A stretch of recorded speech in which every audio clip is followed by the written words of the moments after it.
अस्सलाम वालेकुम students. Chapter number 3 के न्यूमेरिकल्स हैं जो कि 3.6 से स्टार्ट हो रहे हैं हमारे न्यूमेरिकल्स ना आज 3.6, जिसकी स्टेटमेंट कुछ यूँ है कि आप लोग सुनने हैं। उसको स्टेटमेंट जो है वो ये है कि a 6.5 into 10 raised by 3 kilogram bogie of a goods train is moving with the velocity of 0.8 meter per second. Another bogie of mass 9.2 into 10 raised to power 3 kilogram coming from the behind with the velocity of 1.2 meter per second. With the first one and couples to it, find the common velocity of two bogies after they becomes coupled. तो statement इसमें ये है कि आपके पास दो bogies हैं, जिसमें एक बोगी जो है उसका मैस 6.5 इंटू 10⁻³ किलोग्राम है और दूसरी जो है उसका मैस आपको वो भी गिवन है, वो है 9.2 इंटू 10⁻³ किलोग्राम।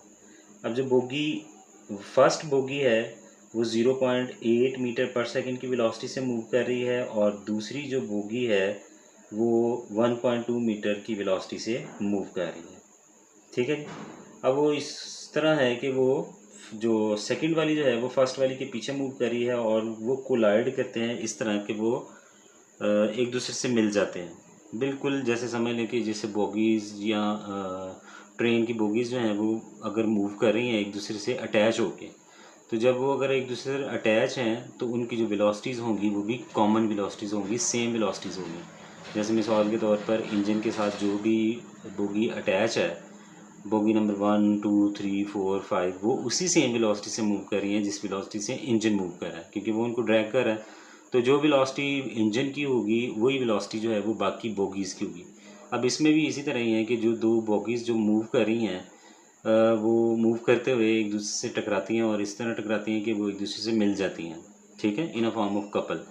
अब वो जो कपल की फॉर्म में मूव करती हैं तो ज़ाहिर सी बात है उनकी जो वेलोसिटीज़ होंगी वो सेम वेलोसिटीज़ होंगी। अब उसने यही कहा कि आप उनकी सेम कॉमन वेलोसिटी दोनों की वो कैलकुलेट कर लें। ठीक है जी। अब इसके लिए जो गिवन डाटा है वो आपके पास सबसे पहले मैस है। मैस उसका है फर्स्ट बोगी का M1, वो है 6.5 इंटू 10⁻³ किलोग्राम। ठीक है, और उसके बाद उसी की वेलोसिटी जो है फर्स्ट बोगी की वेलोसिटी वो V1 है, जिसको वो 0.1 मीटर पर सेकंड कह रहा है। अब velocity of the second bogie V2 वो है 1.2 मीटर पर सेकंड। अब उसका जो मैस है सेकंड बोगी का वो है 9.2 इंटू 10⁻³ किलोग्राम।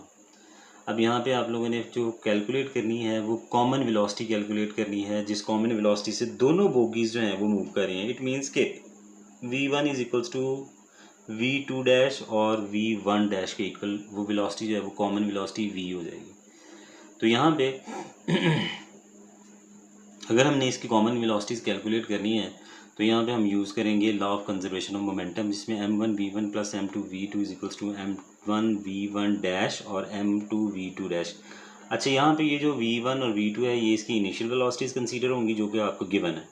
अब ये जो V1 डैश और V2 डैश जो है ये इसकी फाइनल वेलोसिटी है आफ्टर कपल्ड और आफ्टर कपल, और उसकी जो वेलोसिटी है वो कहता है वो कॉमन वेलोसिटी है। इट मीन्स के कॉमन मीन्स के they have the same velocities, यानी कि V1 dash and V2 dash also equals to both are equal to the V, यानी दोनों जो है वो V के इक्वल होंगी। सो इसको अगर हम स्टेटमेंट को अगर लिखते हैं ना तो वो ये कुछ इस तरह से लिखी जाएगी कि M1 V1 is plus M2 V2 is equals to M1 V plus M2 V, क्योंकि ये कॉमन है तो सेम है। अब यहाँ इन दोनों में से V हम कॉमन ले सकते हैं। V कॉमन जब करेंगे तो M1 और M1 और M2 आपके पास रिमेनिंग रह जाएगा। अब यहाँ से V वेलोसिटी कैलकुलेट करनी है तो ये फैक्टर इधर मल्टीप्लाई और इधर आके डिवाइड करेगा। अब जस्ट हम लोग क्या करेंगे, इसमें वैल्यूज़ को पुट करेंगे। जैसे हम लोग इसमें वैल्यूज़ पुट करते हैं, यानी M1 की वैल्यू है 6.5 इंटू 10⁻³ और V1 की वेलोसिटी है 0.8 प्लस M2 की वेलोसिटी है 9.2 इंटू 10⁻³ और V2 की वेलोसिटी है 1.2। अब यहाँ पे M1 M2 as it is आ जाएगा, इनको ऐड करके लिखेंगे। अब ये सारा फैक्टर जब सिंप्लीफाई होता है तो सिंपली आफ्टर सिंप्लीफिकेशन उसकी जो फाइनल वेलोसिटी आपके पास आती है वो उसकी वैल्यू है 1.03 मीटर पर सेकेंड। ये मैंने पहले ऑलरेडी कैलकुलेट करके रखा हुआ है, आप भी इसको कैलकुलेट करेंगे तो इंशाल्लाह यही आंसर आएगा 1.03 मीटर पर सेकेंड। ठीक है, अब नेक्स्ट है इसका 3.7 न्यूमेरिकल।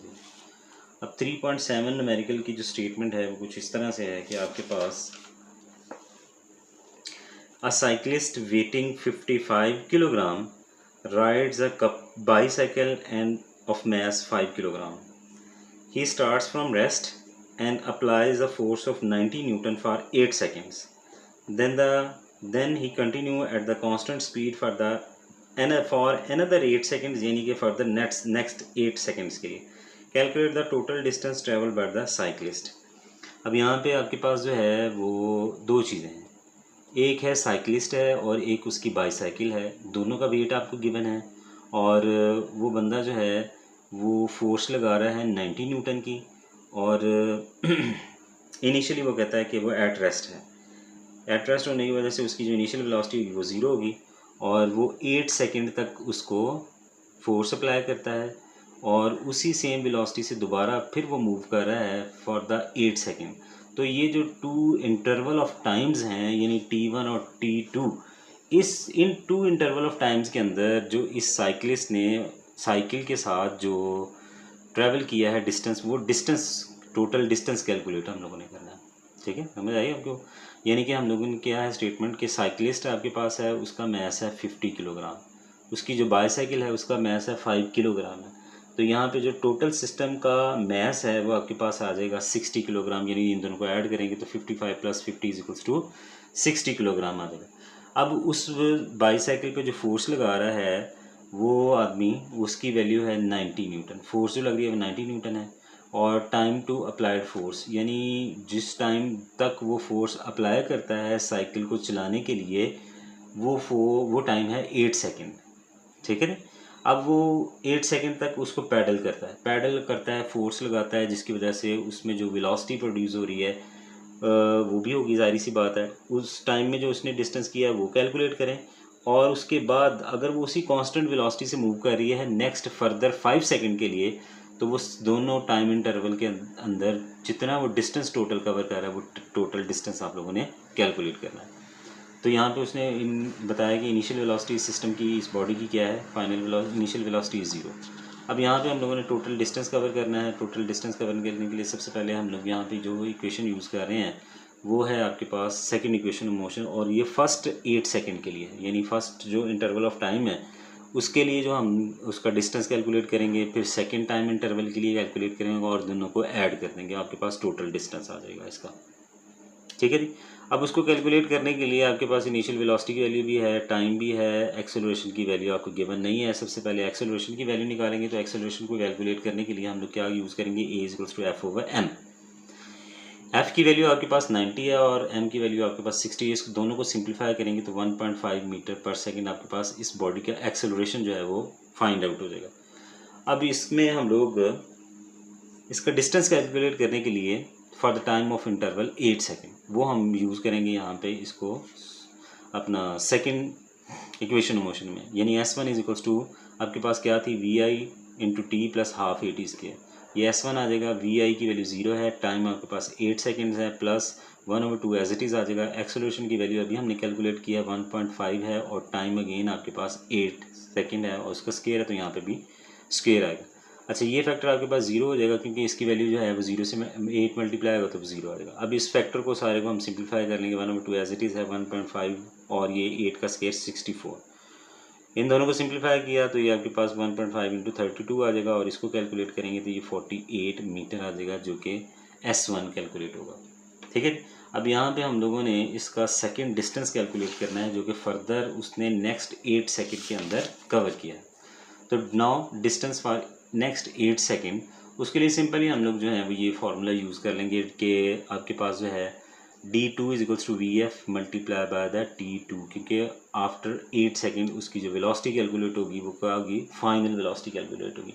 अब इस फाइनल वेलोसिटी को कैलकुलेट करना पड़ेगा। उसको कैलकुलेट करने के लिए हम लोग यहाँ पे यही relation first equation of motion use करेंगे, VF = VI + AT। So VF = यहाँ पे VI 0, एक्सेलरेशन 1.5 और टाइम जो है वो आपके पास 8 सेकेंड। इन दोनों को कैलकुलेट किया तो फाइनल वेलोसिटी आपके पास आ गई 12 मीटर पर सेकेंड। अब सिंपली हम लोगों ने इसको इसमें एडजस्ट करना है, सब्स्टिट्यूट करना है, तो S2 आ जाएगा आपके पास। So the S2 = VF × time, ये वी एफ 12 है और टाइम की वैल्यू 8 है, इन दोनों को मल्टीप्लाई करेंगे तो ये 96 मीटर आ जाएगा। अब टोटल डिस्टेंस जो है वो दोनों को ऐड करेंगे, यानी D is equals to S1 plus S2। S1 की वैल्यू 48 थी और S2 की वैल्यू 96, और इन दोनों को ऐड करेंगे तो ये 144 मीटर आपके पास इसका टोटल डिस्टेंस जो है, यानी इसने 2 इंटरवल ऑफ टाइम के अंदर जो कैलकुलेट किया है, जो कवर किया है, वो आपके पास कैलकुलेट हो जाएगा। अच्छा जी, नेक्स्ट है हमारे पास न्यूमेरिकल नंबर 8 है, क्वेश्चन नंबर 8 है। अब यहाँ पे क्वेश्चन नंबर 8 की जो स्टेटमेंट है वो हम देख लेते हैं। क्वेश्चन नंबर 8 की जो स्टेटमेंट में है उसमें वो कहता है a ball of mass 0.4 kilogram, a ball of mass 0.4 kilogram is dropped on the floor from the height of 1.8 meter. The ball rebounds straight upward to the height of 0.8 meter. What is the magnitude and the direction of the impulse applied to the ball by the floor? अब हम लोगों ने यहाँ पे impulse की value calculate करनी है जी, ठीक है। स्टेटमेंट ज़रा समझ लें आप लोग। स्टेटमेंट ये है कि आपके पास एक बॉल है, उस बॉल का जो मैस है वो आपके पास है 0.4 किलोग्राम, ठीक है जी, और उसको एक पर्टिकुलर हाइट से नीचे गिराया जाता है, और वो हाइट जो है वो आपके पास H1 आ जाएगी, और उस हाइट की वैल्यू आपके पास है 1.8 मीटर, यानी हम उस बॉल को 1.8 मीटर हाइट से नीचे गिराते हैं, ठीक है जी। अब जैसे ही नीचे गिराते हैं तो बॉल टकराने के बाद बाउंस होता है, यानी बाउंस। अब यहाँ पे इसको समझने की कोशिश करें ज़रा। ये हाइट है, टोटल हाइट सपोज करें, ये आपके पास है हाइट आ गई 1.8 मीटर। अब जैसे ही बॉल नीचे गिरा, ये टकराने के बाद रीबाउंस हुआ, और रीबाउंस होकर ये दोबारा अपवर्ड मूव करता है, तो उस टाइम उसकी जो हाइट उसने अटेन की, वो हाइट उसने अटेन की 0.8 मीटर, ठीक है। कि दोबारा फिर से देखें कि आपके पास जो हाइट थी, उसकी एक्चुअल हाइट जहाँ से हमने उसको ड्रॉप किया वो 1.8 मीटर हाइट थी। अब जैसे ही हम लोगों ने उसको नीचे ड्रॉप किया है तो वो जाहिर सी बात है वो यहाँ से जहाँ टकराने के बाद रिबाउंस होगा अपवर्ड डायरेक्शन में। अब अपवर्ड डायरेक्शन में रिबाउंस होगा तो जो उसने हाइट अटेन करनी है रिबाउंस होने के बाद वो 0.8 मीटर है, ठीक है जी, क्लियर। अब यहाँ पे ग्रेविटेशनल एक्सेलरेशन इन्वॉल्व होगा जिसकी वैल्यू 10 मीटर पर सेकंड स्क्वायर है, क्योंकि बॉडी नीचे की तरफ मूव कर रही थी, इसलिए ये पॉजिटिव कंसीडर होगा। और आप लोगों ने यहाँ पे इम्पल्स की वैल्यू कैलकुलेट करनी है, और हम इम्पल्स आपके पास क्या है, delta P is equals to F into delta V, ठीक है जी। और उसके लिए हमें क्या करना पड़ेगा, ये आपके पास जो है उसकी इम्पल्स की वैल्यू, इम्पल्स में दो चीज़ें आती हैं, मैस है और डेल्टा वी है। डेल्टा वी में दो चीज़ें आ जाएंगी, आपको पता है कि चेंज इन वेलोसिटी है वी एफ माइनस वी आई। अब इसमें हम वी एफ भी कैलकुलेट करेंगे और वी आई को भी कैलकुलेट करेंगे। तो उसको वी आई को कैलकुलेट करने के लिए आपके पास जो है दोनों, यानी कि वी एफ की वैल्यू कैलकुलेट हो जाएगी यहाँ दोनों पे। जैसे मिसाल के तौर पर उसको आप कह लें कि जस्ट ज़मीन से टकराने से कुछ टाइम पहले जो उसकी वेलोसिटी होगी, यानी इस पॉइंट पे, क्योंकि जाहिर सी बात जैसे वो टकराएगा, टकरा के बाद रुकेगा, रुकने के बाद दोबारा फिर से ऊपर जाएगा, तो इस पॉइंट पे उसकी वेलोसिटी 0 हो जाएगी। तो यहाँ कुछ टाइम पहले, टकराने से कुछ टाइम पहले जो उसकी वेलोसिटी होगी, वो फाइनल वेलोसिटी होगी, वो आप लोगों ने कैलकुलेट करनी है यहाँ पे। तो जिसके लिए हाइट जो है वो आपके पास H1 कंसीडर होगी, यानी यहाँ से हमने गिराया और ग्राउंड से टकराने से कुछ टाइम, कुछ लम्हे पहले जो उसकी वेलोसिटी होगी वो वी एफ वेलोसिटी होगी। वो वी एफ वेलोसिटी आप लोगों ने कैलकुलेट करनी है पहले, ठीक है। अब यहाँ पे आ जाएगी 2G(H1) is equals to V F square minus V I square. अब यहाँ 2H10 है, सॉरी G10 है, और H की वैल्यू आपके पास 1.8 आ जाएगी। वी एफ कैलकुलेट करना है, और इनिशियल वेलोसिटी हमें पता है कि उस बॉडी की 0 है, क्योंकि जैसे हम उसको ऊपर से नीचे ड्रॉप करते हैं तो इनिशियली यहाँ पे उसकी वेलोसिटी 0 होती है। अब इन सबको कैलकुलेट किया, तो सबको कैलकुलेट करने के बाद इसका आंसर है 36 is equals to V F square. अब यहाँ पे taking square root on both side, दोनों तरफ का स्क्वायर रूट लिया है हम लोगों ने, स्क्वायर रूट ले लेंगे तो आपके पास ये आ जाएगा V F is equals to 6 metre per second आ जाएगा, ठीक है, क्योंकि 36 का जो स्क्वायर रूट है वो आपके पास आता है 6। Now the final velocity at the H2 पे जो फाइनल वेलोसिटी है वो भी कैलकुलेट करनी है हमने, ठीक है। अब यहाँ पे भी 2G(H2) is equals to V F dash square, इसको मैंने थोड़ा सा डिफरेंट करने के लिए इसको यहाँ पे वी एफ लिया और यहाँ वी एफ डैश ले लिया। 2G(H2) is equals to V F dash square is equals to 0, क्योंकि इनिशियल वेलोसिटी 0 है इसकी। अब इसको कैलकुलेट करेंगे तो ये 16 आ जाएगा, और उसके बाद taking square root on both sides, जब ऐसे ही स्क्वायर रूट लेंगे तो ये आपके पास स्क्वायर रूट से कट जाएगा, और यहाँ 16 का जो स्क्वायर रूट है वो आपके पास 4 मीटर पर सेकेंड आ जाएगा। यहाँ पे स्क्वायर नहीं आएगा क्योंकि ये सिंप्लीफाई हो चुका है। तो वी एफ जो है वो आपके पास आ जाएगा 4 मीटर पर सेकेंड आ जाएगा। अब यहाँ पे हम इस इक्वेशन में डाटा को पुट करते हैं, जो कि हमें पता है कि क्या है, इम्पल्स की value delta P is equal to M into delta V, और यहाँ पे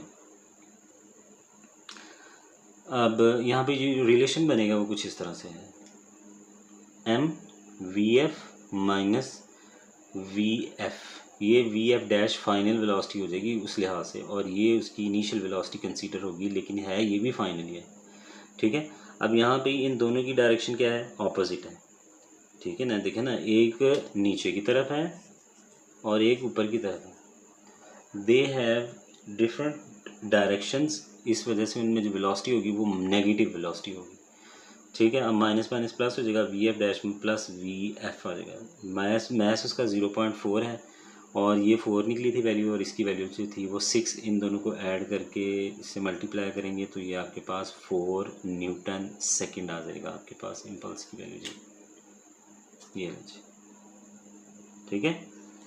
अब यहाँ नेक्स्ट जो है वो आपके पास 9th न्यूमेरिकल है, और 9th न्यूमेरिकल की स्टेटमेंट देख लेते हैं पहले। अब 9th न्यूमेरिकल की जो स्टेटमेंट है वो ये है, वो कि 2 balls of masses 0.2 kilogram are moving towards each other with the velocities of 20 meter per second and 5 meter per second respectively. After collision, the velocity of 0.2 kilogram ball becomes 6 meter per second. What will be the velocity of 0.4 kilogram ball? यानी यहाँ पे वो कहता है कि आपके पास 2 balls हैं जिनके जो मैसेज हैं वो सेम है, ठीक है जी, नहीं सेम नहीं है, सॉरी डिफरेंट है, जिसमें आपके पास जो है वो एक बॉल का जो मैस है वो आपके पास है 0.2 किलोग्राम है, और दूसरे बॉल का जो मैस है वो है आपके पास 0.4 किलोग्राम है। अब वो कहता है कि जो एक बॉल है, जो फर्स्ट बॉल है वो 20 मीटर पर सेकंड की वेलोसिटी से मूव कर रहा है, और सेकंड जो है वो 5 मीटर पर सेकंड की वेलोसिटी से मूव कर रहा है, लेकिन आफ्टर कोलिजन, कोलाइड करने के बाद जो फर्स्ट बॉल है यानी जिसका मैस 0.2 किलोग्राम है उसकी वेलोसिटी हो जाती है 6 मीटर पर सेकंड, ठीक। आप लोग क्या करें कि उनकी जो फाइनल वेलोसिटी बनती है यानी किसकी, m2 की, वो वेलोसिटी आप लोग कैलकुलेट करें जी, ठीक है। अब यहाँ पे देखें जो डाटा इसमें है आपके पास कि इसकी फर्स्ट बॉल की मैस, फर्स्ट बॉल की जो मैस है वो आपके पास m1 0.2 किलोग्राम है, सेकंड बॉल का जो मैस है वो आपके पास है 0.4 किलोग्राम है, initial velocity of the m1 वो आपके पास 20 मीटर पर सेकंड है, और जो initial velocity of the mass m2 है वो आपके पास आएगी, m2 की v2 वेलोसिटी है किसकी, m2 की, वो आपके पास आएगी -5 मीटर पर सेकंड, क्योंकि उसने खुद ही कहा है कि दोनों बॉल्स एक दूसरे की तरफ मूव कर रहे हैं, they are moving towards each other, दोनों एक दूसरे की तरफ मूव कर रहे हैं, इसलिए एक की वेलोसिटी पॉजिटिव कंसीडर होगी, दूसरे की नेगेटिव कंसीडर होगी। तो हम लोगों ने यहाँ इसकी वैल्यू पॉजिटिव ले लिया और इसकी जो है वो नेगेटिव वेलोसिटी कैलकुलेट कर ली है। अब वो कहता है कि आफ्टर द कोलिजन, जैसे ही वो कोलाइड करते हैं तो कोलाइड करने के बाद उसकी जो फाइनल वेलोसिटी है m1 की, जिसका मैस 0.2 किलोग्राम था, उसकी वेलोसिटी हो जाती है 6 मीटर पर सेकंड। आप लोग ऐसा करें कि सेकंड बॉल की जो वेलोसिटी है फाइनल वेलोसिटी v2 डैश वो कैलकुलेट करें जी, ठीक हो गया जी, उसको कैलकुलेट कर लेते हैं। अब इसके लिए हम लोग जो यूज़ करेंगे वो है law of conservation of momentum, जिसमें m1 v1 is equals to plus m2 v2 is equals to m1 v1 dash plus m2 v2 dash की वैल्यू हम यूज़ करेंगे। अब यहाँ पे हमने यूज़ क्या फाइंड आउट क्या करना है, v2 डैश हम लोगों ने कैलकुलेट करना है, तो उसके लिए डाटा पुट कर लेंगे। m1 की वैल्यू है आपके पास 0.2, v1 की वैल्यू है 20 प्लस m2 की वैल्यू 0.4 है, v2 की वेलोसिटी v2 की value -5, m1 as it is v1 dash जो है वो आपके पास 6 आ जाएगा, m2 एज इट इज़ और v2 डैश आपने कैलकुलेट करना है। इन दोनों को सिंप्लीफाई किया, इन दोनों को सिंप्लीफाई करने के बाद ये 4 आएगा और ये 2 आएगा, और इसको सिंप्लीफाई करेंगे तो ये 1.2 आ जाएगा और ये 0.4 एज इट इज़, और V2 हम लोगों ने कैलकुलेट करना है। ये वैल्यू आपके पास 2 आएगी, ये अभी एज इट इज़ है, इसको उठा के इस तरफ लेके आएंगे, ये पॉजिटिव है तो ये नेगेटिव हो जाएगा। 2 माइनस 1.2 आपके पास आएगा 0.8, और ये as it is 0.4 into V2 dash. अब इस V2 डैश को कैलकुलेट करने के लिए हम लोग ये जो फैक्टर इससे मल्टीप्लाई हो रहा है इसको इधर डिवाइड कर देंगे, डिवाइड करेंगे तो ये आपके पास आएगा 0.8 डिवाइडेड बाई 0.4, और इसकी वैल्यू है आपके पास 2 मीटर पर सेकेंड, यानी जो फाइनल वेलोसिटी है सेकंड बॉल की वो आपके पास आएगी 2 मीटर पर सेकेंड, ये आपके पास वैल्यू। ठीक है, ये 9th न्यूमेरिकल थे आपके, और चैप्टर नंबर 3 की न्यूमेरिकल जो कि यहाँ पे कंप्लीट हुए हैं। ठीक है जी, इसके साथ ही आज की वीडियो ख़त्म है।